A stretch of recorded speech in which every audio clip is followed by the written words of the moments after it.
Yeah? Sweet. Jason's telling me he likes my shoes.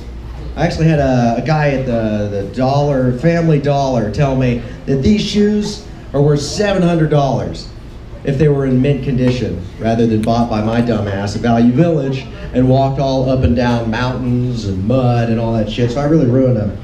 That's $700 I could have had right there. That's not a joke. That's just an unfortunate situation I found myself in. Okay. Oh yeah. So guys, those COVID numbers have really been shooting up. And I think the problem is that there's a lot of different experts out there. Nobody knows what to listen to whenever it comes to the science. I think all you have to do really is just listen to a few simple guidelines.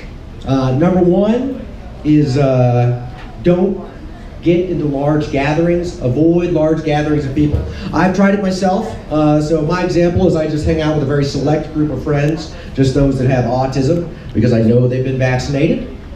Just got to follow the science, listen to the real scientists. Another thing is you can't travel around the world because the earth is flat. So you can just go back and forth, up and down, follow the science. Another important science fact out there is to wear a mask. Because nobody really cares about who you are as a person.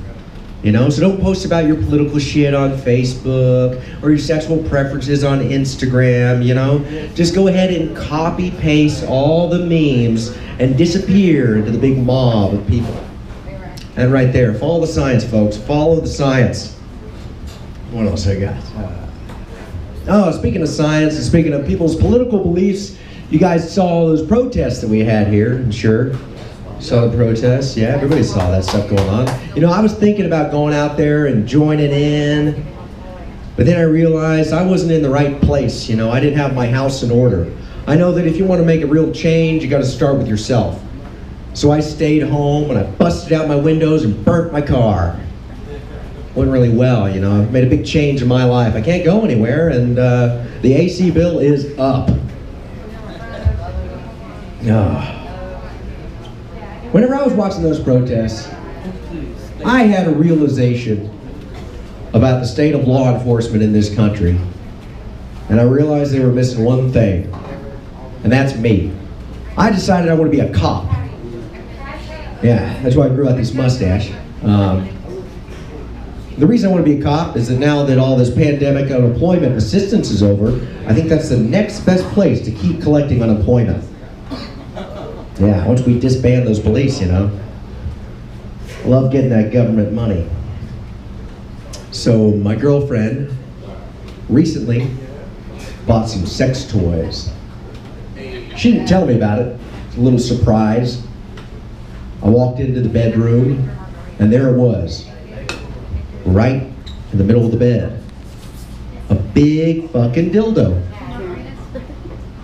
I didn't even know she liked big dicks. That thing must have been at least 5 inches long. My God. But I got the hint. I knew what she was looking for. So I set up a little surprise for her myself. She came home, she opened the door, the lights were down, candles were lit, rose petals scattered around the room, and I was laying there on the bed, legs in the air, dildo up my ass. She was certainly surprised. So, anybody in here like masturbating? She likes masturbating. Anybody here remember your first time masturbating? Come on, show of hands. All right. Jason didn't raise his hand. He's over there using his hands for other things right now. My first time masturbating, man, honestly, I thought I invented that shit. Nobody told me about that. I had to come to that discovery all on my own.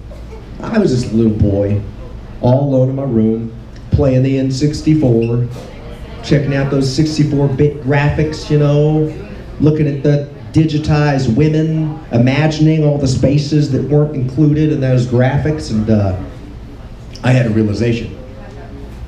A vagina is really just a circle.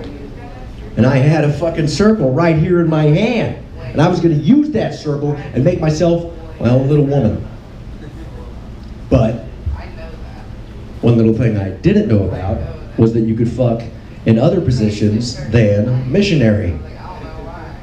So I just put my little hand on the ground and just fucked it. Just like that. I treated it real nice though, you know. Kissed my elbow, loving on it. My God. I was ready to tell the whole world about my wonderful discovery, you know. I was in there for like 2 or 3 days just pounding that baby out, you know. My own little girl right there on my arm. Came out of the room smoking a cigarette like, Mom, not going to school this week. Stay the fuck out of my room. I'm a man now. Went back in there, just kept pounding it out. Pounding. And then, in a single stroke, everything changed. I got to that point that no more cum came out of my cock.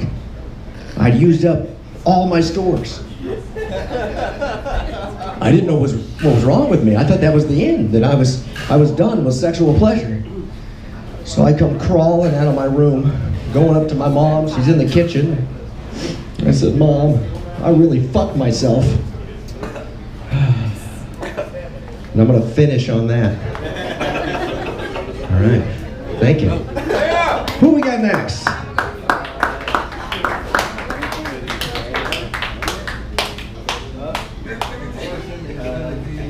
Is it Pierre? Pierre Guyton. Pierre Guyton, coming up next to the stage. Give it up for him.